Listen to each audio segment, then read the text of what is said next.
Abuja, the nation's capital. We welcome you on board. We put up this debate to ensure that we give our listeners the chance to also have a say as we build up towards the 2023 election. By the way, it's 10 days before the election. I don't know how ready you are, but if you're not, you better mentally, psychologically, and otherwise prepare yourself, because the whole of the nation, over 200 million people, would be stepping out to put in something that would change the course of the history of Nigeria, hopefully. Well, today we're joined by two supporters, okay? We're supposed to ordinarily have four of them in the studio, but, well, two are really taking their time before coming in, and we cannot wait anymore. So we will just go ahead and start today's debate with the APC supporter in the studio. His name is Segun Meleke. Welcome, Segun. How are you? Thank you so much for coming. All right. And also we have the famous Abubakar from Gwagwalada. He's right here with us in the studio. It's good to put a face to the name. Welcome, Abubakar. Thank you. How are you doing? I'm doing fine. Nice to have you here. Thank you so much. State of our studio. Oh, yes. Beautiful studio, right? Yes, thank you so much. We're always very proud of our studio. Nice to meet you too. Nice to meet you as well. All Welcome. Right. So we will be asking you please to use your mic so that your voices will be projected. Itodo will be laying down the rules for the debate before we get it started, and then we will get started. All right, we understand one of the other supporter is here, but we'll still go on though. Now, you can join the conversation via our social platforms right now at Nigeria Info on YouTube and Facebook. You can join the debate as well and support your team or those who are speaking on behalf of your party. Now, the rules of the debate is when you're asked a question, you have an allotted time of 2 minutes to answer the question without interruptions, okay?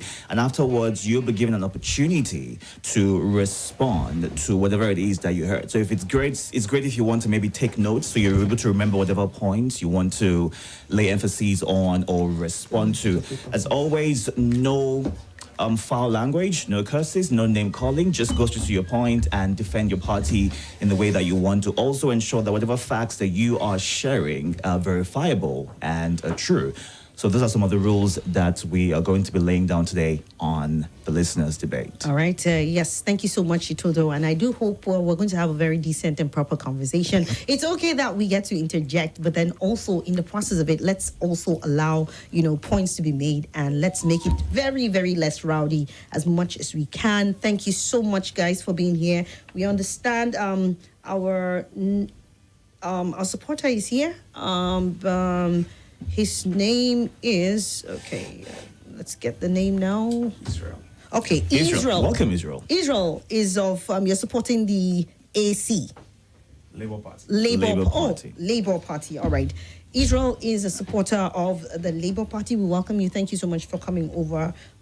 So today, our areas of debate will be on recovering the economy as it is, security, cost of governance, and welfare, where we hope we're able to cover all those areas before the end of the debate. Hopefully, we'll be having at least an hour, 45 minutes, or 2 hours at most. Right, let's start with recovering the economy. The PDP and APC and LP have brought out their manifestos, at different point in time, and they all address issues that have to do with security one time or the other.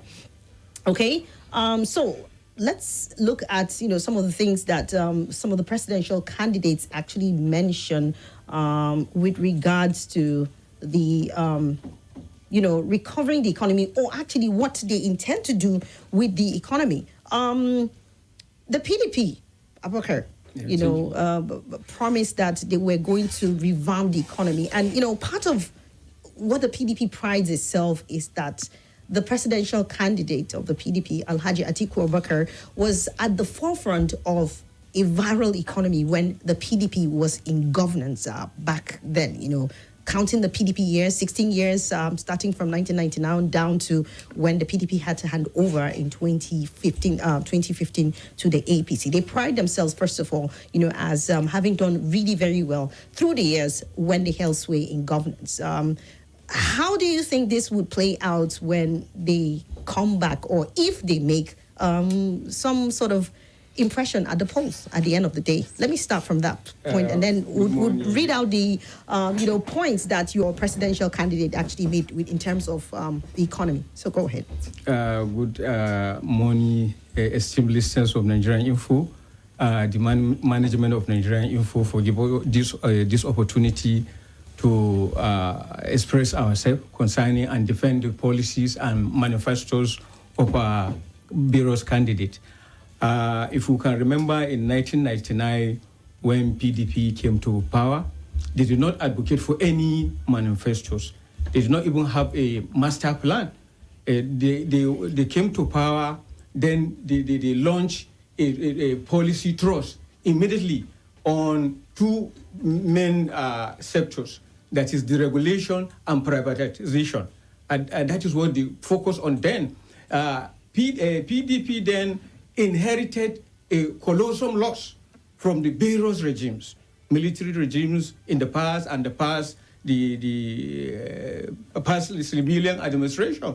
So they mobilized think tanks, they mobilized technocrats and politicians with a managerial skill across the land, utilizing Nigeria diversity, maximizing that our diversity, because any challenges in nation building, in economic development has solution. We have solution. We don't need to seek solution outside the shore of this country. We have people. If you are a great leader, you must enhance people capacity, leadership skill, and ability to deliver, to find solution to crisis. One of the major, the most important aspect of leadership is ability to manage crisis. So PDP inherit a crisis, but they sit up, they mobilize Nigeria from across the land. The current governor of Anambra, Charles Soludo, was drafted. The famous Okonjo-Iweala was mobilized. People of different background. Then they marshal a plan. The plan, and they give all sections of the country sense of belonging. Then the dilapidated Nitel Enterprises was revamped. It led to telecommunication industry. Today, I have Abubakar, a local peasant, a peasant nationalist, by the power of telecommunication revolution, which has created jobs, wealth, and investment that is unquantified. To millions of Nigeria, we are still harvesting the gain of telecommunication reform by PDP. Nobody would told us what the PDP is going to do. Can I respond? Let's get to you, Shegun, first. Let's have you respond I need to respond to what he said. All right. 1 minute, go ahead. Thank you very much. First of all, the PDP's government, the economy grew basically based on oil sales.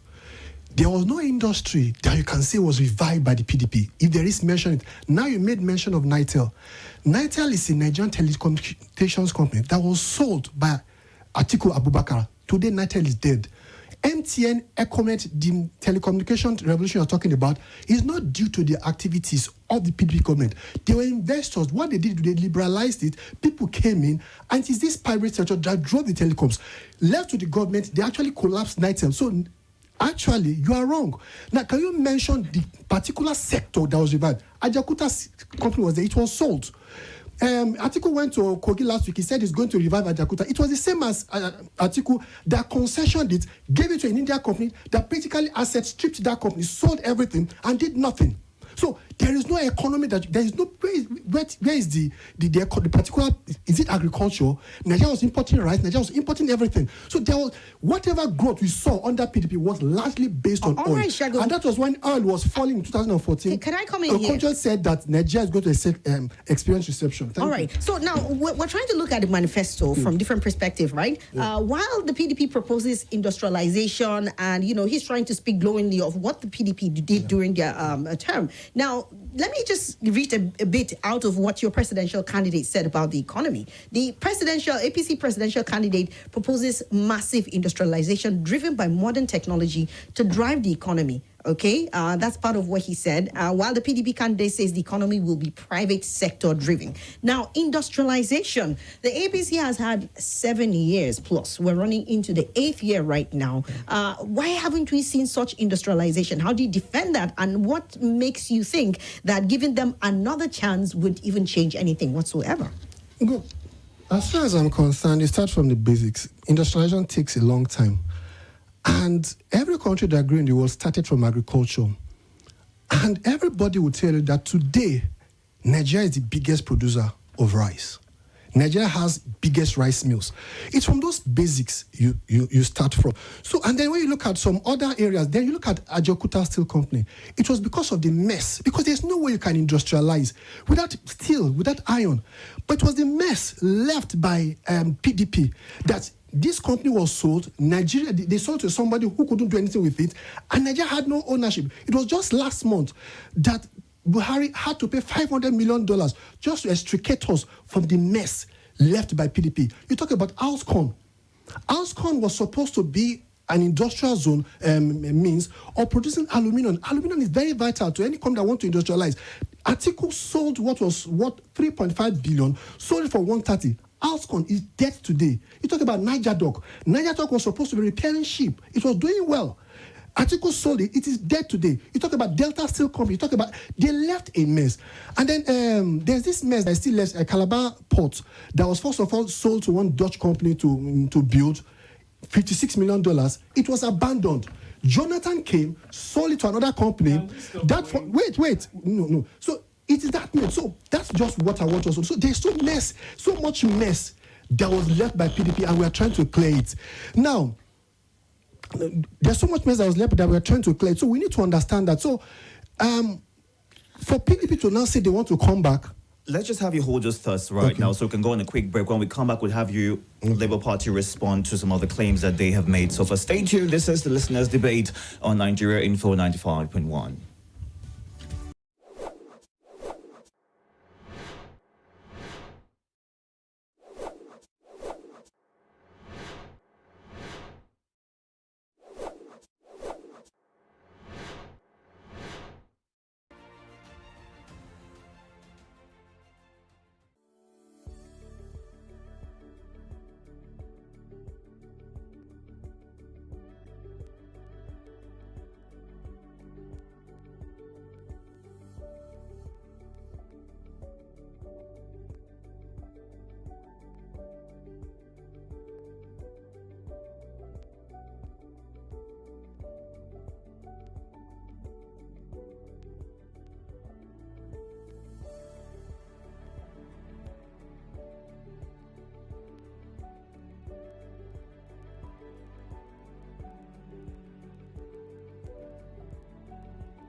Close to you like a. This is Nigeria Info.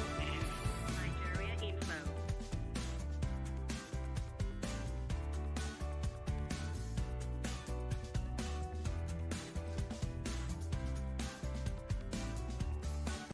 This is Nigeria Info. Nigeria Info.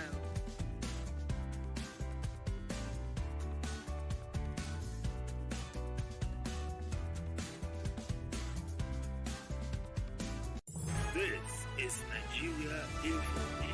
Nigeria Info.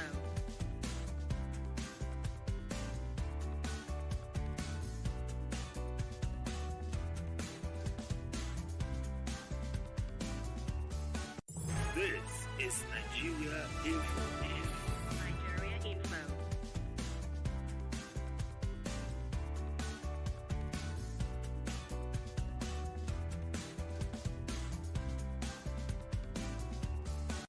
This is Nigeria Info. Nigeria Info.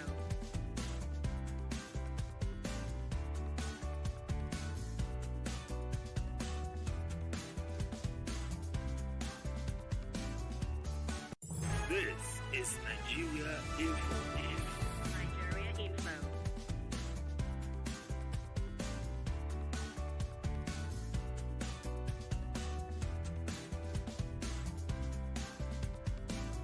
This is Nigeria Info. Nigeria Info.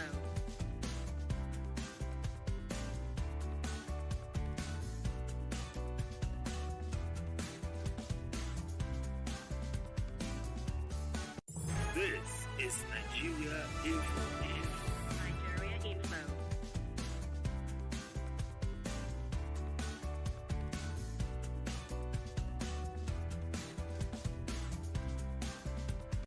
This is Nigeria Info. Nigeria Info.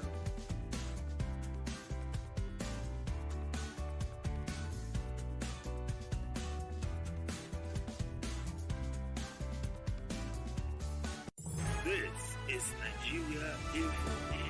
Nigeria Info.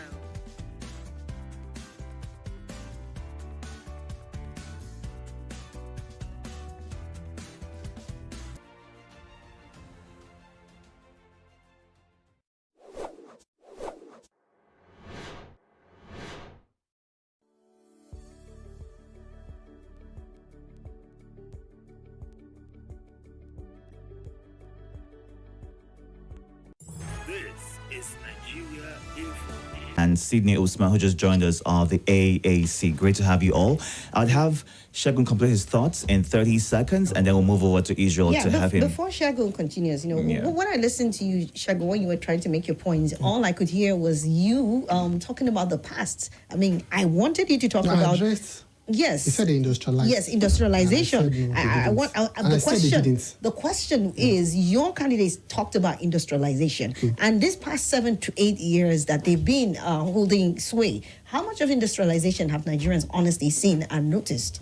Well, let me take it in two parts. Yeah. How can you industrialize when you hold without power?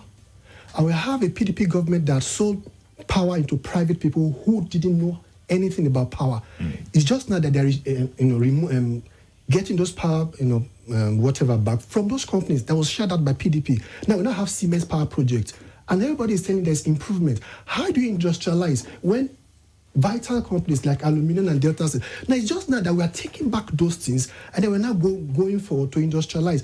But like I said, industrialization takes time. And so what we have done is to revamp the agriculture. You get this anchor borrower scheme, ramping up agricultural production. Nigeria is now really producing, like before. And then there are so many bottlenecks that have been created by the PDP, which is now being resolved, like all those things. And it's from there we'll now take it on. There are so many mines, mess that is being cleared. So without power, without steel, which the PDP has messed up, you can't do that. But you had the opportunity to fix that. No, What it's did a you legal do? process.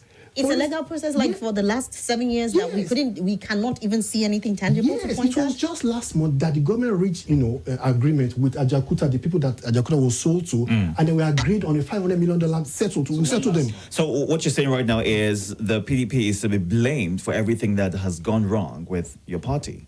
No, see, there is no way you cannot extricate them from whatever has gone wrong. Legal processes take time. For instance, AADC has been sold to some private people. You can't just take it and say you want to boost it. So that's just the issue for me. So that's being cleared. But in other areas, in the area of power, we now see there's improvement in power, there's improvement in agriculture, and so on and so forth. We now see Nigeria now producing tomato paste, importing less, and so on and so on. So many things has been done. The anchor borrower has gone to, help farmers to produce tomato. Dangote is now producing tomato paste. So all those processes are going on. So it's not as if nothing has been done. But the critical area of power, steel, those are critical things. They have to go through the legal process. There's no you can speed it up. Right. So that's the problem. Okay, let's get to Israel right now. Your principal has constantly emphasized on the consumption to production plan for the economy if he were to come into power. So let's have you speak on that, because Nigerians have heard so many promises over the years, and right now it's all about action and not promises, not just words making the round. So what would you what would be your thoughts on that consumption to production and how these other parties have done in the past few years? Yeah, thank you very much. Good morning, Abuja. Actually delighted to be here.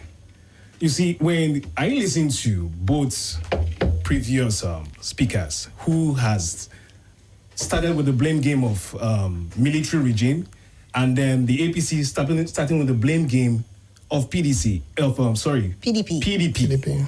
It makes me wonder, like, we are in this country, we are in Nigeria. In very simple terms, my principal has said, we are shifting emphasis from consumption to production by running a production-centered economy, which is driven by agrarian revolution and export-oriented industrialization.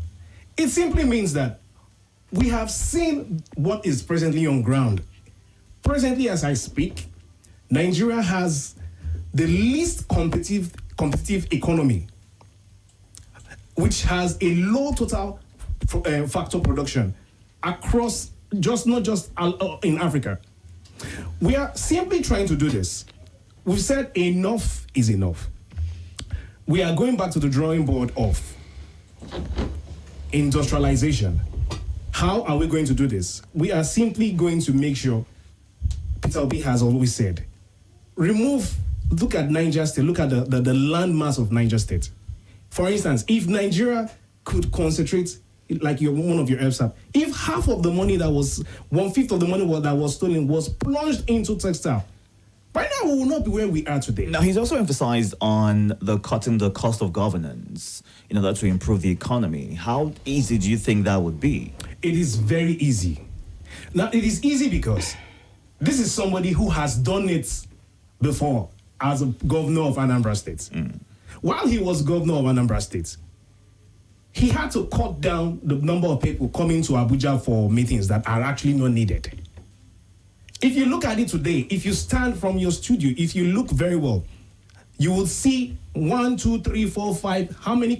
Just one principal of government probably has a convoy of 7 Jeeps, V8 engines, and you know, such engines, they consume high amounts of fuel. Are you talking about the ESTA codes or whatever for flights and for other personnel that will be joining them? These are the issues my principal has looked at to say we are cutting down the cost of government, reduce it tentatively. Looking at industrialization, we're going to actually plunge more into agriculture and for power. Before he even got the ticket for Labour Party, Peter Obi traveled to Morocco to tell you how serious a man he is. Okay, your 2 minutes is up already. Before we get back to you, let's talk to the AAC guys. Are you worried, Sydney? Are you worried in any way whatsoever that your party, the AAC, is not necessarily gaining traction as much as we have, the APC, PDP, LP in much more than anything else? We keep hearing of Shore, most of the time in a bad light about falling into trouble with government officials, being put behind bars and all of that. Are you also worried about that in terms of the impression and, just the general impression or outview of Nigerians towards your party? I want to start with that first because I think it's really very important. Good morning, Nigerians, and good morning, everyone, for having me here. My name is Sidney Usman Galvin. I'm a member of the African Action Congress, founded by Omole Shawore, the veteran. Omole Shawore, as you all know him, is a human rights activist, an advocate for sustainable governance and democracy, what he has been doing since he was 19. Now, when you say falling into trouble with the government and very corrupt institutions, it's simple. Any sane human being who is bittered, disturbed by the maladministration and misgovernance of the APC and the PDP will definitely go insane when it comes to that. And if you understand the mode of operations of our oppressors today, they do not want anybody who challenges their impunity. Omar Shawara has been one of the most Nigerians in this country in the past few years who has challenged the gravity of impunity and injustices meted upon innocent and helpless Nigerians by the combination of both the APC and the PDP, who are a cancer that needs to be. No, but why would you describe the government as oppressors, right? Because they were voted in there. They did not force themselves into power. So I think it's not morally right to refer to them as oppressors, don't you think? You said? I didn't get it's not morally right for you to refer to the parties, the PDP and the APC, like you spoke about, as being oppressors of the people. They are, and I'll tell you why. Who is an oppressor? An institution or an individual who can keep children out of school for 8 months are oppressors. Any government who will make 133 million of our citizens extremely poor are oppressors. Any government anywhere in the world who do not take pride in the progress and development of the country and our citizens are oppressors. Yes, we already know people are given to the oppressors because of the mode of oppressions being in place by the oppressors. I agree with you. They are voted into power, as you rightly said. But what are the processes that brought them to power? Is it vote buying? Is it violence? Do you have any evidence of this? When you say vote buying? I mean, you have spoken very well, giving us an intro into basically who your principal is and why he operates the way he does. Now, most of the time, the question will always be asked, what capacity, what character, what are your antecedents that you have that Nigerians should be able to entrust? I know a lot of people make reference to Trump, but this is Nigeria. We have our peculiar problems. And so, speaking about the economy and, growth, I tried to look through the manifesto of the AAC and I saw him saying we will create 5 million new jobs in infrastructure development, healthcare, education, technology, etc. Now, this is not someone who has been a governor at any level that we can, take history and say, well, let's go through like all the other people are saying about their candidates. So talk to me about the possibility of even having an idea of what the complicated Nigerian economy is and the solution on ground. Thank you for that question. But I want to draw your attention to these candidates with experience, as you said, Yes. their experiences have brought Nigeria to our knees today. What experience do they have? The only experience they have is to loot, retrogress Nigeria, just the way they've done, and make excuses for themselves for past and immediate past government. The point here is that when you talk about experience is what you get by standing for what is right. When the likes of the leaders today we have in the political parties in the APC and PDP were hiding in their boots in the 1993 struggle for democracy, Omoshere was on the street. Tinubu wasn't hiding. Tinubu was hiding. Before we, your time's up already. Before we move on to the next question, we'll give you 30 seconds each to respond. 30 seconds only, so put your thoughts together and get right to it. All right, so you can respond to any of them. Yes, I want to respond to him. Let's start with Booker. Let's go with you first. I believe, Mr. Shogun, you have obsession with the name Atiku. During your first submission, you keep repeating Atiku. Wait, Atiku. It's a rave of movement. Nobody has a wider spread like Atiku. And it is like you are labeling allegation of corruption. He sold this, sold that. It is like me. Has corruption scandal stopped rocking this government? I didn't say corruption. He was the head of privatization. Could you give me a few seconds to run? Corruption. My question is, have corruption scandals stop rocking APC government? Okay, let's have Shegun respond to what you've put out I want to there. respond to No, Labour. you know what we're going to do? I want to respond to Labour. So this is the time for the debate to start. But I beg you guys to please just I allow want to us respond to to Labour. listen to points. So you can interject. The interjection He talked about his principal has been saying consumption to production. My people say he that wants to borrow you a cloth, you look at what he's putting on first. In his business, Obi is a consumer. He imports consumption business. He's a multi-billionaire. He has never thought of setting up a production, whatever. Is this same man that has not been able to, establish a production business wants to turn Nigeria to production? 1, 2. Anambra, what is Anambra producing? He was governor of Anambra State. So this is What is somebody. your principal Let me actually finish. producing? Let me finish. Let's finish. No, So your- I want to your example principal who was somebody governor- who has not been able to turn himself, his business to production, his state to production. It's a lie. 2, he talks about electricity. The first person to start electricity revolution is Tinubu. In 1999, Tinubu was the first to start independent power project. He brought Aaron Under which from office? America. Sorry, under which office? He brought Aaron from America to produce electricity. Aaron was producing 270 megawatts. Now, Obasanjo, because of this conflict between him then, said no. No state has the power to produce electricity. That power being generated by Aaron was fed forcefully into the national grid, not even for Lagos.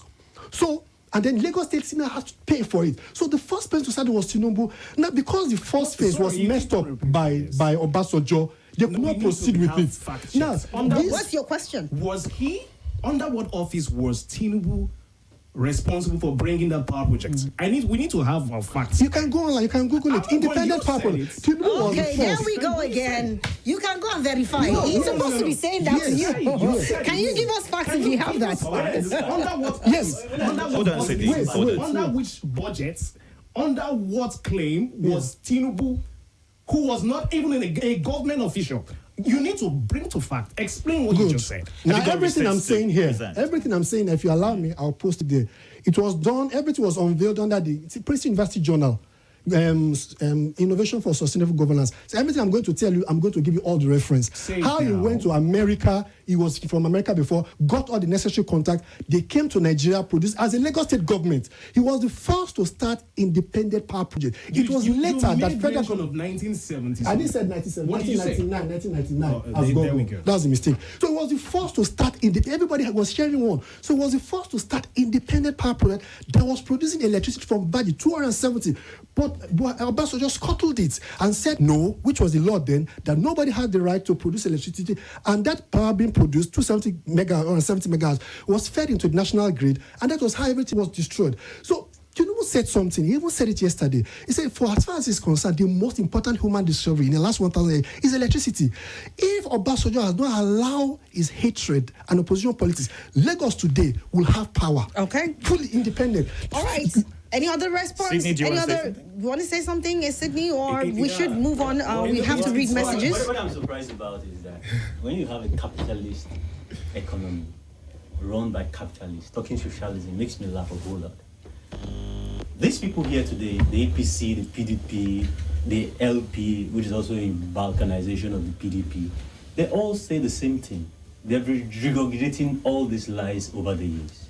It is just high time they stay away from the stage, allow new ideas All right. come into play, and ensure this country get revolutionized in every ramification. Okay, let's get to taking a few messages right now on the YouTube platform. All right, I'll be taking YouTube. You take on the Facebook, and also let's alongside that do the WhatsApp.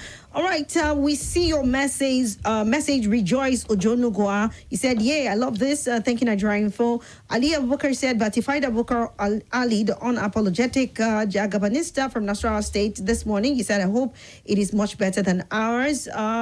Simon Matthew said, "Amazing program. Good morning, Swat and Itodo, and the listeners watching live from Gwarimpa. Thank you so much." The Truth That Hurt said, "We're here." Do you have any? Yes, I do. All right. All right, so Geocharts Kantiok says, which power has improved? How many times has the power grid collapsed, especially last year? And Geochart also goes on to saying that APC has killed so many industries and frustrated a lot of entrepreneurs. No power, no roads, no security, high taxes.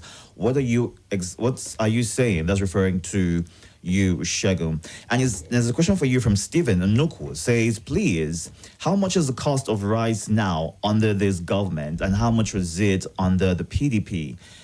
Sumbo Badmo says, I have questions for all of them. Where are those questions that you have for all of them, so we can get onto it right now? And Onuma Ernest Chukunaru says, I love the clarity on points raised and the room to query dates. Facts being placed on the table. All right. We also take on some messages on WhatsApp. This one is from Harry from Dawaki. He said, well done, Nigeria Info, for this debate. This is a case of day and light. Then we move on to this one from Coco in Kubwa. He said, good morning, Nigeria Info, and the guest. Why is APC always blaming PDP for our failures in the last 7 years plus? If I can replay APC campaign promises, it will shock you. APC guests Ankobora is a scam. APC took over Nigeria better as at what we have now. Power supply was way better. Security was better. Corruption perception index was better. Cost of living and prices of items in the market were better. I would have to leave that. We do not have all the time for all the long messages. Chinelo from Nasarawa said, good morning, Info. Please, if the man representing APC has nothing to tell Nigerians, he should tell us not blaming the past regime. For good 7 years, he cannot tell us just one project that they have started, not talking of finishing. They have failed woefully. I beg, make them pack one side. Thank you, Chinelo. Mr. Fadipe, then I'll go back to Itodo to continue with his own messages. Thank you for the message, sir. We see your message. We take on this one. Malam Abubakar, nice to see you. Have a fruitful debate, Mommy Z said. She said, where are the women? We need a representation, please. And that's very true. Hopefully next, before the elections, we might just have the ladies come on board. Okay, Diana Ogon Ekemeka says, this debate is very civil and they are allowing others to speak. Nigeria Info to the world. I really love this show. I love that we're spokesperson Nigeria government. I love the way he analyzes Adeni Shitu right there. Okay. Okay, Adesoji from the City of Hustling said, truth be told, the mentality of APC core supporters is always based on the past and nothing else. They forgot that the only way we can progress as a country is looking through where we're coming from in order to understand where we are and as well proceed and project into the future. But reverse is the case for APC. We'd have to pause now for the messages and come back to our debaters as we move on to the next item on our debate list, and that is security. I don't know if the economy, we've thrashed that fully, but we don't have all the time. So security. Now, APC has really, over the years kept on making promises about desecrating, or first of all, they applauded themselves by first of all saying technically they've defeated Boko Haram. And then we saw it metamorphose into a hydra-headed monster, banditry, unknown gunmen, spread out all across the country. How would you honestly assess the performance of APC in terms of security in Nigeria? Well, I will, with a mixed feeling, I will say that in some areas APC has tried, in some areas it hasn't done well. With regards to Boko Haram, we all remember back then how Abuja was, bombings here and there, people couldn't go to churches and all that. So by and large, that threat has been nearly eliminated. But as it is, another one has sprung up in the northwest, banditry. I think we do not just have banditry. We have all the other areas or the region. Once upon a time, it was the northeast, and then the northwest. You know, the boundary. Then we have, you know, the unrest in the southeast and the southwest. Everywhere, right? Yeah, I'll agree that, okay, the Northeast is quiet now. We have challenges in all. I'll admit, I'll say that. So that's a problem. But thankfully, and the government maybe woke up late to it. Recently, there has been a surge. There have been so many operations going on. But most importantly, Nigeria now is one of the strongest, you know, armed forces in Africa, because under this regime, you now have so many. Betway is Okay.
is Nigeria Info.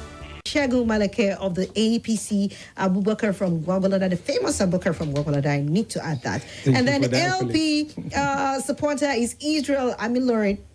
And then Sydney Usman is of the AAC. Thank you, gentlemen, again for joining us. I think before we went on that break, Shegun was sharing his thoughts on security. On security. Yeah.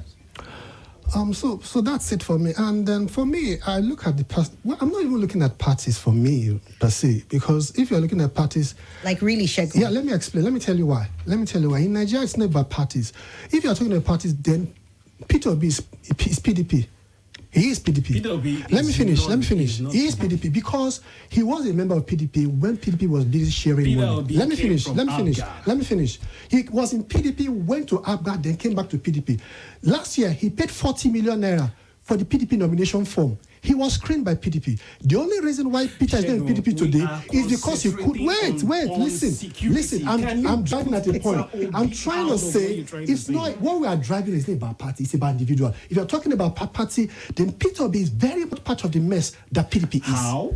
Because he was part of PDP I'm when not here PDP to defend Okay, so how have we PDP. managed to for change the me, conversation and for me, from? I am going to What zero has your in on the government done? individual. Okay. That is it for me. No, the individual comes on the platform of the party. If not, you cannot. Nigeria does not recognize the individual. Yes. Nigeria recognizes I the know. political party. So I know. let's talk based on that. Can we have some other, And please? it's okay for you to, intertwine or intertwine, but Yes. then APC is So what we we are know. going to look at APC. I'm also going to look at the pedigree of the contestant. That's the point I'm trying to make. All right, Shegun, we're running out of time, so you might just as well go ahead. So what I'm trying to say is that under this government, you've had a lot of boost in the area of arms and armament. Over 50 aircraft, drones. Nigeria didn't know how to use drone before. We didn't even understand drone warfare. But under this government, we're now using drones effectively. So there's been a lot of ramping up. Of effectiveness in area warfare, which I think we can see that, by and large, there's, some level of quiet and calm.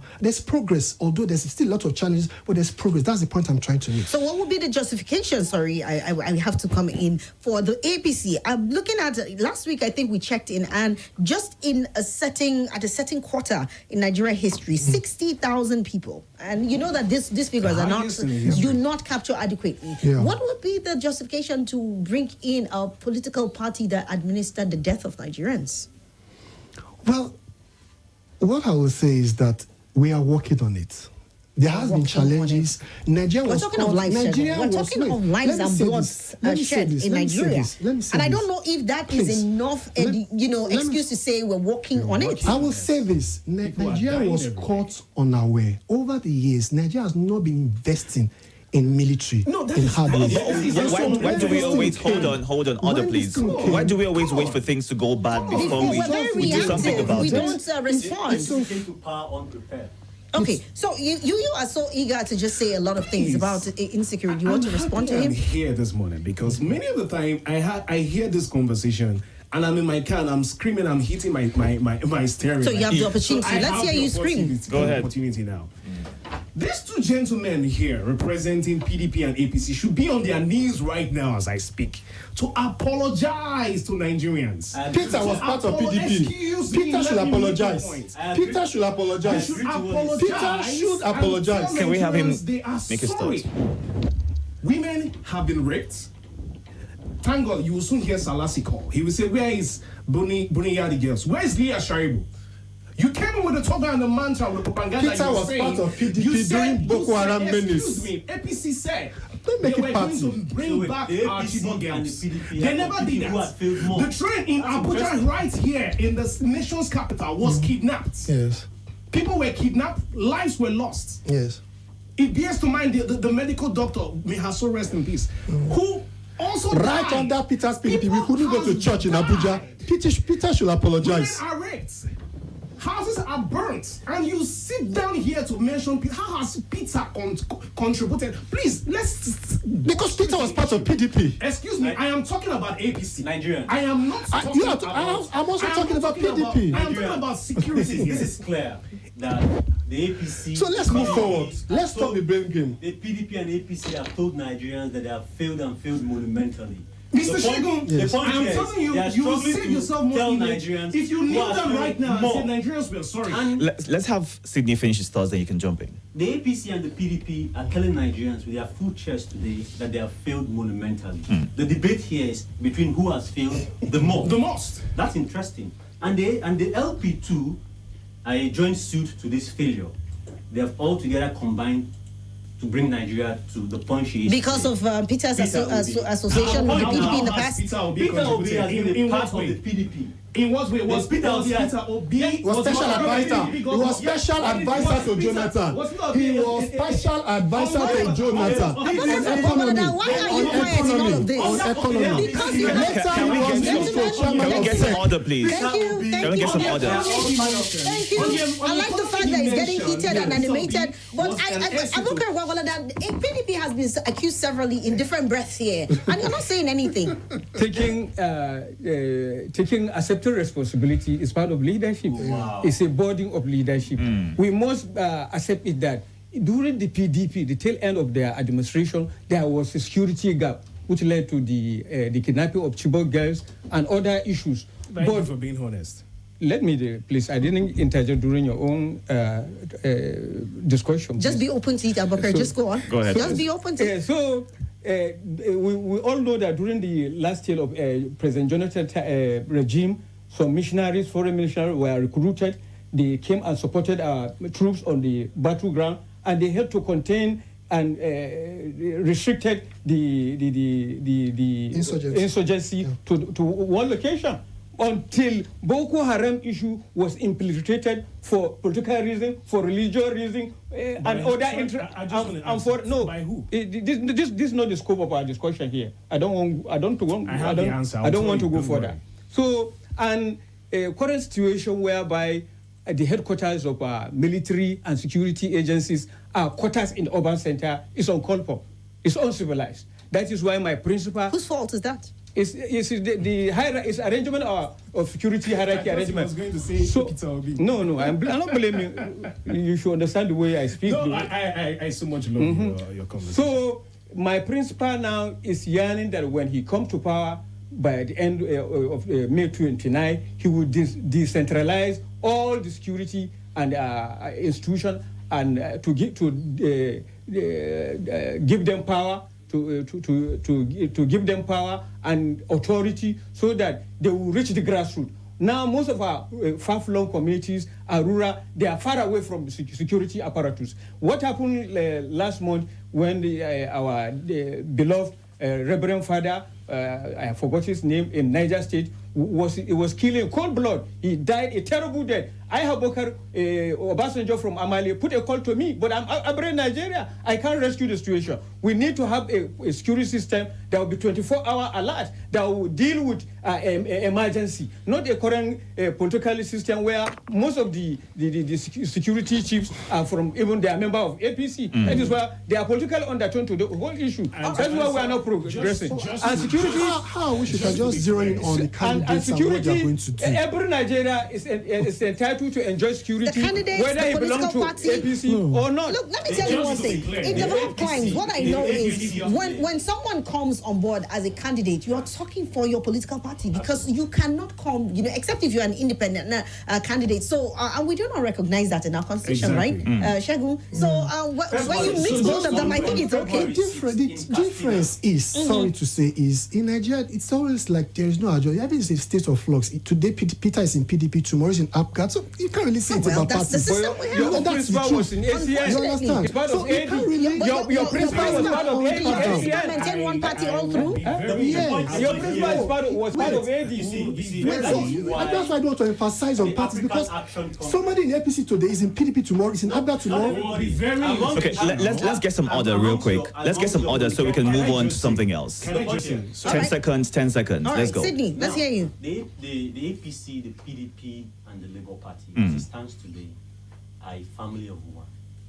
They only just wake up today as PDP members, go to bed tomorrow as. Okay, Israel, let's go. To be very clear here, you cannot, it is erroneous, it is delusional, it is quite,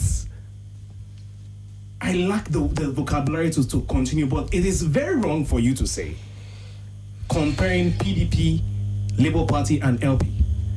I'll tell you, if Peter Obi was not in Labour Party today, nobody would mention the LP. Okay, that's good. Let's move on to the cost of governance right now. It's generally considered high right here, with a significant percentage of the country's budget allocated to the salaries and allowances of government officials. Now, before the APC came into power, it made promises as to how it was going to cut down on the cost of governance and also cut down on medical tourism.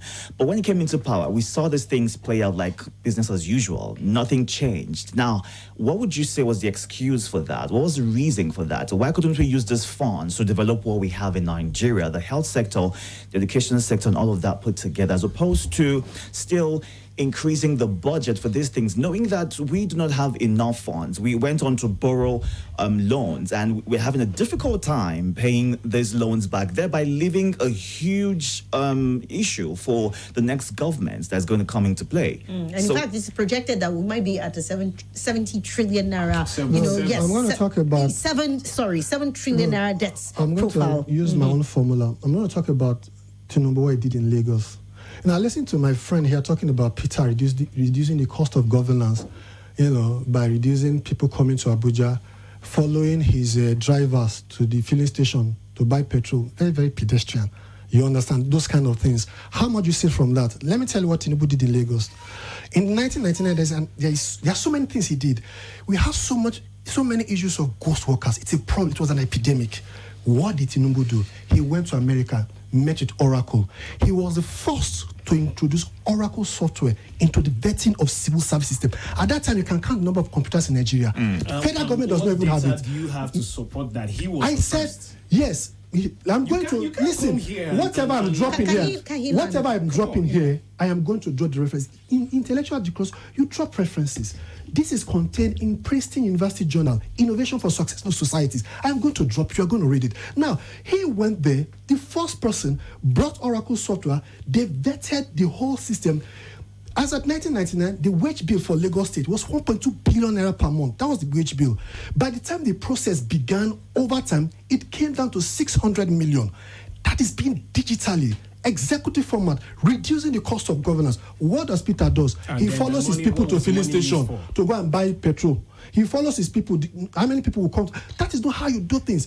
You institutionalize things. You put systems into something. And that is what Peter does not know how to do. Soludo was saying something. He said, government is about I. It's about institutions. All right. Peter never built institutions. Let's come to Sydney. Sydney, what idea do you think your principal has when it comes to cutting the cost of governance? I mean, we've not seen it materialize in the country, and I think a lot of us are yearning for that because there is so much deficit in infrastructure, healthcare system, education that has caused a lot of multidimensional poverty in Nigeria. So, talk to us about your principal's intent on this issue.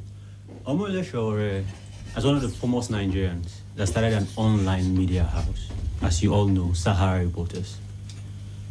Ever since he's been on what we call a living wage of 100,000 naira per worker, when the APC and the PDP government are struggling to pay 18,000 naira minimum wage. Here's what he does. He thinks outside the box. He's even talking about renewable energy and not even energies beneath the ground. He thinks far beyond what these analog people think. Omole Shore, as an individual from his private sector, have been able to bring from scratch to top a private institution. The APC and the PDP over the years are people who don't think outside of the box. They've plunked Nigeria into what it is. You're talking about the economy. Exactly. We're talking about saving costs. So how has he done, how has he saved costs within the institution that he has built? Okay. Acknowledge he has done that. Yeah. We're talking about saving cost of governance or saving costs when it comes to governance. Governance. He has always said that as we stand as a people, there is no need for a two-house of assembly. One must just have to go. And why do you come to work every day when you do nothing other than sleep? Like in the Senate. What do you do? That borders on the Constitution. Are you aware of that? Yes. So how does Omole Shore plan to come and jettison the Constitution and say that you do not have a bicameral house? Or because he has an idea? The way it is today, you get, our constitution is not one promulgated by the people. There is nowhere in the constitution that states we, the people, we will get a referendum where the Nigerian people will make a constitution that reflects. Excuse me. Is that? Nigerian law does not permit for And that's very true. The That's very Nigerian law does accurate. not permit. We do not have a referendum for The in our Nigerian constitution. law does not permit that. The law governs who, and who makes the law? The people. The lawmakers. Are they animals? They are the people. The point here is that the yearnings of Nigerians, the NSAS protest began in Nigeria, began in the police headquarters, began by the revolutionary team, began by the AAC thing. The point here was to drive a notion that will save Nigeria from the hands of the APC and the PDP. We have our ways figured out. If the people come out today and say we need a constitution today, it will be given. We've seen that happen in countries. Hopefully they won't be shot. So you think this cost of governance can actually be taken care of with a constitutional amendment or change and how Absolutely. change? There's nothing to amend in the constitution. The first instance, the constitution was not the creation of the people. First, the constitution must be set aside. Importantly. And when that is done, All right, thank you, Sidney. Let's come to you, Israel. Israel, like Shagun put across to you. He said your candidate always talks about pedestrian ways. We're talking of a digitalized and standardized way of cutting cost of governance. Talk to me about that. Thank you very much. You see, I'll be very intelligent here not to go back to what the accusation of Shagun is on my principle. But it's important that you address that. Yeah, I will address it, but it's in a way trying to divert our thoughts. We were not a party blame game party. We will tell you spot on what we have done and what we will do going forward. He made mention Peter Obi does not build institutions. It is erroneous. How can someone who has not built institutions or does not build institution, when he was leaving Anambra State as governor, he had about 75 billion naira savings. Is 75 billion naira institution? Excuse me, I allowed you talk. Allow me. Institution now. Allow me. 75 billion is not institution. That money, was it kept in Peter Obi's pockets? There was an established method. There was an established method of savings. There was an established method of continuity of attitude of government towards cutting cost of government that metamorphosized into that humongous amount. You make mention about Tinubu. How much when Tinubu was leaving? Was there an audit to say this is what he left when he left office? No. Has this man ever come to say before I entered office as Lagos State government, this is my house, and after I leave, these are my property. He has never made any mention to that. This same individual we're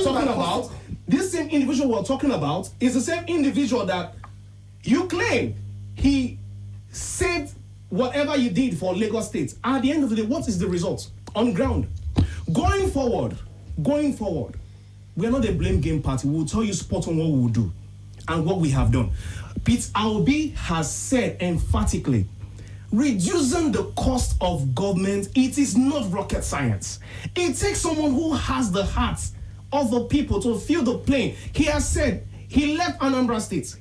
Not up to today, nobody has bought him a pure water. Can I say the same for our Mikano boys and Agbados? Let us get to... Of course I can't. Let's get to Abubakar right now to have him speak on his principal, who is basing his campaign on a lean government and is going to be in a private sector-driven economy. Now, according to him, his government will focus on being a regulator, enabler, and facilitator. To make it work, he's proposing a strengthening of the regulatory agencies and guarding them against political interference. Now, how is this going to in any way improve on how much we are spending or how much the government is spending in running the country, and what changes would that make to the general populace? You can fight corruption or corruption practices by dragging high-profile corrupt government official to justice, bringing to justice after they have committed a lot of havoc, a lot of damage to nation finances. They have looted and mismanaged scarce resources. You can't do that. My principal was yarning that if he comes to power, he will carry out institutional reforms that will block leakages and stop the colossal scarce resources wastage. It has to stop. And the best way of fighting corruption in Nigeria, we are talking to you now, there is abject poverty indices in Nigeria. Institutions and structures are being run by people, individuals. These individuals, they're answerable to ordinary Nigeria. So there is no way you can curb corruption if the multitude of Nigeria are living in abject poverty, because there is interrelationship between those who are the operator of all this system. They have uncle, they have kinsmen, they have followers, they have to rob their grease. But if you eliminate abject poverty in our system, like today now, with this declaration of a central bank rendering our currency to it's no longer legal tender, you should imagine the level of poverty. Many Nigerians have went to bed yesterday hungry. Millions are going hungry. So I'm going to throw this to the House, and I don't know who would choose to respond. Okay. We'll come back to that. Now, one thing if you follow, governments around the world and how opposition carry on is that they form a parallel government, or in some instances, when they're in control at a certain level, they demonstrate through their actions for the government to see that the policy that you are taking at the federal level is not what we're look at the state level. Now, how many of you can confidently say that whether at the state level, Abuja, we have PDP governors, we have APC governors who have demonstrated all these things that we're hearing them talk? Is it just a national thing? Because we need to see tangible, demonstration at the state level to say, well, PDP governors let me finish. PDP governors do not carry bogus, siren cars, or they do not spend. But it's just the same thing. And then you come every day and you make these promises. Why are we supposed to believe you guys? So who can respond to any? Let me take it spot on, because we are actually at the lead and will always be on the lead. Let me tell you. LP is not in any states. Don't worry. Yes. I will tell you straight on to your question. You see, personally, I have studied Peter Obi. I have seen Peter Obi at the airports, and Nnamdi Azikiwe's international airport. Peter Obi, he comes down from the airport with his own bag. Peter Obi never allows anybody picks, even his odd lip, holds his bag. Is that not some political? Hold on. That's some political gimmick, right? I am telling you, even before. I am telling you, I have known Peter Obi since 24, even as a governor, even before he was governor.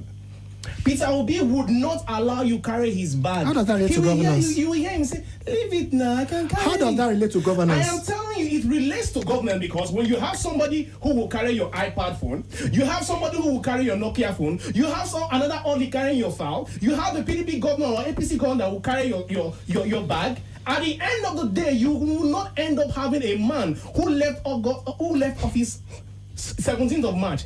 He left office with 50 million naira in Access Bank, 7 billion naira in Fidelity Bank, 55 million naira, and over 10 billion naira in Diamond Bank. I need to address this. Very important. You see, this is somebody who has lived a lifestyle of prudence. Okay. He would not spend taxpayers' money. He would not spend taxpayers' money with all form of like you can see. All right, today. thank you so much. Let's have a response. Let's have a problem is Peter does not know the difference between micro and macro economies. So he ran Alhambra as if Alhambra is a shop. Now let me tell you, this thing Nigeria needs to be run like a shop. I didn't interrupt Nigeria has been run like a shop. Israel, please. Let me talk. Now, in a state that doesn't have economic infrastructure, in an economically stagnant state, you don't save money. Let me finish, please. Let me finish. There is no country in the world. Let me finish now. Go ahead. If you wait for him, you will just go ahead. Now, let me explain. All over the world, even the countries that are earning more money than Nigeria, China, USA, everybody is borrowing billions billions to develop the economy. Like you the borrowed and biggest put Nigeria economies in the world. USA, China, all of them. Dubai was a desert.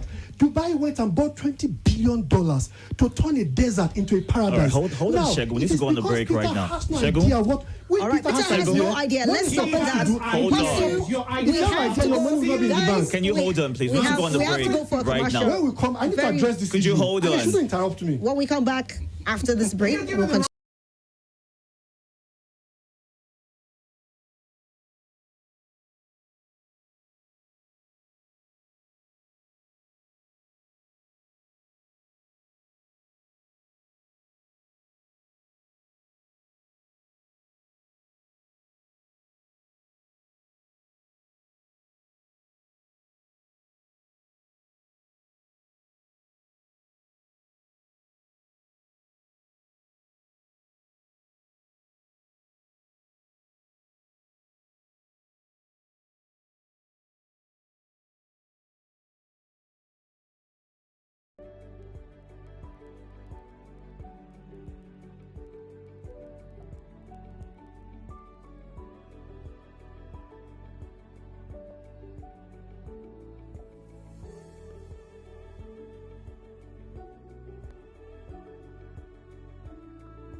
This is Nigeria Info.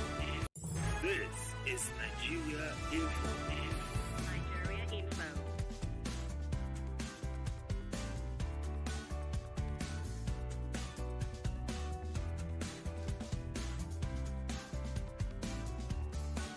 This is Nigeria Info. Nigeria Info.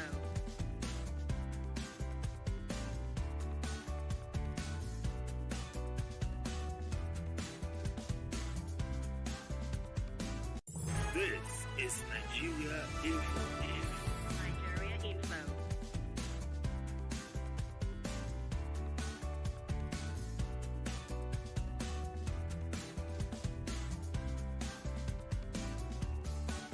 This Nigeria Info. Nigeria Info. This is Nigeria Info. To release before we start though before we start please just want to make this quick announcement that the Supreme Court today adjourned till February 22nd 2023 to hear notice of motion in the suit seeking to stop the Central Bank of Nigeria from prohibiting the use of the old naira note in the country. The Kaduna State government had approached the Apex Court, like we all know, asking it to halt the February 10 deadline given by the CBN for the old notes to cease to be legal tender. But the Kaduna government was, however, joined in the suit by Kogi and Zamfara State government. At the hearing on Wednesday, that's today, Katsina, Cross River, Ogun, Ekiti, Lagos, Ondo, and Sokoto states joined as plaintiffs in the suit, while Edo and Bayelsa states joined the AG of the Federation as respondents. Now, after listening to the joinders, the 7-man panel of the court, led by Justice John Okoro, fixed Wednesday, February 22nd, 2023, as the date to hear their motion. So that's just it. You get to hear more in our subsequent news bulletin. Thank you for listening. And Shegun was on a point before we went to the break. Yes, I was trying to say that really, you don't, it's like trying to manage the shop. What you're supposed to do with 70 billion is, you look at, see, every state has potential. There's no state that doesn't have potential. Forget Lagos. You're supposed to look at the comparative economic advantage of your states. Dubai, okay. Now, if I was Peter, I'd rather get her 70 billion, get borrowed money, dredge River Niger. Anambra indigenous are traders. They import. Nigeria, you understand? you guys done? I was driven go back. Built a port. They'll be a chance. Let me finish. I'm trying to say 70 billion does not expand your economy. Investing money in shares does not invest your economy. Every country in the world, they develop by having a policy, then borrowing billions, developing that policy. Anambra has no economic policy. All right. Now, This man.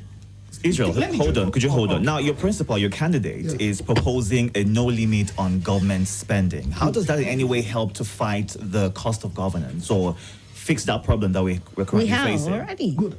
Just give me time. Let me tell you. No, we don't have all the time, so you have to make it as fast as possible. People think big. There's something he said. Peter, Nigeria spends about 30 billion naira every year for about 200 million people. So he wants to come and manage it and cut costs. It's like trying to manage minimum wage. You can't manage minimum wage to prosperity. Brazil, it's about 230 million. They spend 400 billion naira. There is no way you can manage 30 billion Nigeria with prosperity. So what is Tinubu saying? He says Nigeria has almost the same amount of oil as Russia. Russia earns about 1 billion naira dollars per day on oil. He says, I'm going to build pipeline from Nigeria to Russia. Nigeria can be earning nothing less than $600 million. That's what he said in his manifesto. And so you now, believe him, even if he said that. do I believe him? Because he has done big things in Lagos. You believe him? Are you for real? Very good. What has he done? Let me explain. You talk about Lekki Deep Sea Port. You talk about Lekki Free Trade Zone. You talk about Eco Atlantic City. Lekki Free Trade Zone is expected to earn Nigeria $200 billion. Excuse me. We 40 keep years. mentioning the past glory and the collective efforts of previous administration in Lagos State. You cannot look to Russia. It's a big thing. All right, gentlemen. I think we've had. Yes, sir, Sydney, you have something to chip in. Go ahead. When the APC and the PDP talk about Tinubu, don't talk about APC. When the APC, what's the difference between Tinubu and APC? They are all colossal. Can you see? This is what we're saying. We should talk about. Sydney, go ahead, please. Can we have Sydney? Go ahead. Make your points. Don't get distracted. Just go ahead. Ahmed Bola Asiwaju Tinubu told Nigerians what you just said. Now, with the whole of monies borrowed, we just read some few days ago that the EFCC recovered over 260 billion naira, $509 million from tipping politicians and their lives. Now, they keep borrowing this money. They keep looting it. The APC has shown over the years. No wonder Buhari said in Castina some few days ago that Nigerians should forgive him, that he's messed up as a president, and that Tinubu. I didn't hear that. Literally? Or are you paraphrasing? No, what he said is he has done his best for Nigerians. No, he said, forgive me, I failed. He said that. You can read that. Did he now? February 6th in Castina. What he said? That Nigerians should forgive. Okay, I know he said, I just wanted to know if you're paraphrasing. So we'll just let you go with that. That's basically what it is. He has failed, he said. And that Tinubu will continue for where he stopped. It's a very clear message. Nigerians today should take the bull by the horn, rescue themselves from yet another disaster, be it Tinubu, be it Atiku, be it Kwankwaso, be it Peter Obi, these people have failed Nigeria. You can't mention No. Let's hear from Booker, and then we'll read the messages. We have left messages already for quite a while. Go ahead. A nice discourse. But what continue to baffles me, whenever APC member try to cite economic development, they will readily pick on Lagos. A single person cannot take the glory of cumulative years of development by previous administration, and you claim that glory. It's not possible. Let me during your own contribution. Please respect the procedure. So you can't diminish the contribution of the late Latif Jakande, Bola Hamuda Shuru, various past administrators of Lagos who are successful, who have laid economic framework for Lagos to become a world-class city. Lagos have been of the Federal Republic of Nigeria. Lagos have been in existence about 200 years ago. It was built by colonials operators. Let me learn. I didn't interject. Go ahead. So it is in PDP we have a shining example of some past administrators, past governors like Donkombo, who transformed Gombe from rural state to a first-class state, would enjoy infrastructural development. You have Jigawa, Sule Lamido. You are now in Akwa Ibom. You have Anambra. You know state of economic indices of Akwa Ibom. Despite the skirmishes and internal party crisis, we can't neglect and diminish demean the contribution of Governor General Wike or PDP. It's called even won award. Let's pause you there for a bit and take a few messages and then move on to our final. I need to address that issue, please. Well, I wish you could, but we'll take this message from Banki. Why did Okonjo-Iweala tell us to prepare for hard times in 2014 towards the end of PDP's 16 years reign? That's the question he's asking. While Olaseni Akim Babajide said both speakers have swag. He goes on to say, nice program. Abubakar from Gwagwalada driving his point with demonstration and gestures. Okay. Rejoice Ojonugwa said, happy to finally see the face behind the voice. Mr. Abubakar from Gwagwalada. The truth that hurts said, at Ali, this one hot. And then Jamil Haruna said, Atiku has not hidden his desire to continue from where he stopped in 2007 to sell off all government properties as businesses. All right, so Collins Nyaya right here says, how can people think that saving money is a problem of Nigeria? Injustice is a problem of Nigeria, and creating the people's constitution is a better way to start. Onwuma Ernest Chukwunaru says, Peter Obi's reducing the cost of governance in Anambra is legendary. Israel, thumbs up to you. Good job from Sydney on the points raised on the National Assembly and the cost of governance.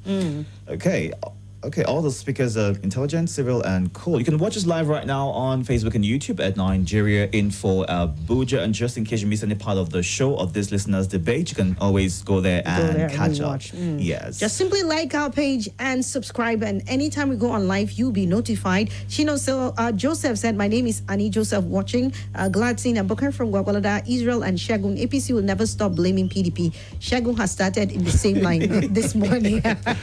All right, we take on some messages on the WhatsApp here. Churchill from DIA said, so Peter Obi's humility is not a good virtue that our society can imitate. We should all go with the feudal system which our politicians do. Then we should not complain of social decadence or decades. We should not put down good virtue. All right, so let's move on to speaking about welfare. Are we good with messages? All right. Yeah, I think we should read more messages and allocate more time to them. I mean, let it not go two ways. Let's do this real quick. We'll wrap up at 11:43 still, but this is a message here from Mrs. OG. APC representative there is obviously afraid of Obi's success. He is obsessed with poking holes in Obi's achievements instead of projecting his candidate's plan. Thank you. Okay, Ugo from Kubra says the debate is interesting, but imagine Ahmed Tinubu supporters talking about cutting down the cost of governance. This is the same man who appropriated Lagos resources to himself, and the station has got Lagos properties. Okay, all right. Thank you, Ugo, for your message. Now, please let everyone know that Peter Obi left 75 billion in Anambra, but his successor denied it that he only left 35 billion. Can the LP representative tell us why PO failed to conduct LGA elections in his 8 years? Abdulaziz asking that question. Edwin from Day Day said, good morning, SWAT and panelists. Please, why is the APC supporter still bent on attacking Peter's hard-earned reputation? He said, was Okonjo-Iweala also not a part of the PDP government? Does she not stand out till date? Why is he deliberately blind to all the corruption allegation hanging around his principal's neck? Can he compare Peter Obi's time and tested humility with the Jagaban's high-handed lifestyle? That's what Edwin in Day Day is asking. Moving on to this one from Hafsat. Good morning, SWAT and everyone there in the wonderful debate, says Hafsat. Thank you so much.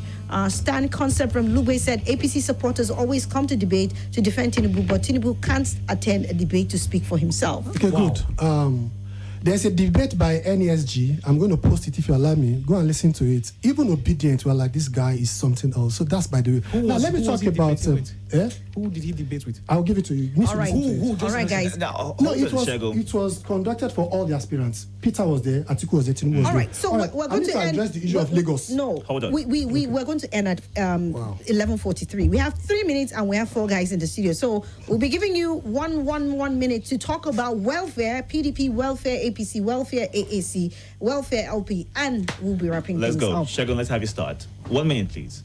Just a minute. We're being People have timed. been trying to fight corruption. Tinubu's approach is different. He said the reason why people are into corruption is because they don't have the means of sustaining themselves. So he said there's going to be a credit-driven economy. Even once you are a worker and you can get access to credit to buy car, to buy house. So that's all means. His own means is not I'm going to kill people, I'm going to do that. And that's what he did in Lagos State. One of the things he did is after reducing the cost of governance, he doubled the salaries of those people. And once you're a Lagos worker, you can get a loan to get houses. So that is his own approach. It's going to decriminalize the incentive for people to enter and to do crime. All right. Thank you very much. Sydney? The APC and the PDP in the past administrations. The APC and the PDP in the past administrations have told Nigerians that they are colossal liars. Here's why. A capitalist cannot drive a socialist economy. It's nowhere in the world. Omoyele Shower's AAC is a pro-people government. He has promised free education for all at all levels. He has promised living wage for 200,000 naira for people. And the question keeps coming, where do you get this money from? If he blocks leakages from thieving politicians, the FCC just said they got 260 billion, 509 million. When these monies are utilized perfectly for Nigerian people. Thank you very much. All right, let's have you, Israel. Let me give you APC's report card. Dollar as of 2015. That's the point. Hold on. As of 2015 was 190. Today, dollar is lowest 740. Fuel was 87 naira. I am talking about welfare today. Fuel in many parts of the country have arbitrary prices, 300, 400. You have bag of rice that was as low as 6,000, 8,000. Today, rice is about 46, 36,000. Bread, we were enjoying bread, 250 naira. Today, bread, a loaf of bread under APC that they want us to continue. It is 1,000 naira. To increase salary. He's talking about welfare. You have somebody who cannot even make a. All right. You can't talk about welfare. Who can't even make a complete statement. Could you hold on? You want me to Abubakar? my votes Israel? for him. Abubakar, PDP's plan for welfare. You want to talk about that? Hold on. People Shegun. could sustain themselves. Shegun, please. Atiku's Abubakar revolutionary blueprint for welfare is to emphasize to focus on a social policy that will promote social services, that will promote human welfare, that will create, that will promote businesses, human talent, will enhance productivity, efficiency, and curb corruption. And you mean SPV?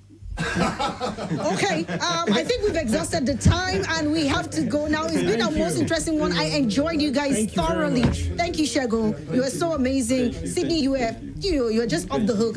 Israel, you were amazing. Thank you so much. And Abubakar, yes, it's a town hall different. We will stop at that before we mention things that are not supposed to be mentioned. We have our programs manager here. You want to quickly say something? We just want to take our time to appreciate everyone, take our time to participate and enjoy the debate today. We have a token of mugs to share for you, gentlemen. Thank you for your time. All right. Itodo, thank you. You've been amazing. Swat, you as well. Always good hanging out with you. Yes, always good hanging out with you. All right, so guys, this is it on the listeners' debate. I don't know if we'll be able to have another one, but if there will be, we'll let you know. Thank you once again and have a good day. Thank you. Thank you.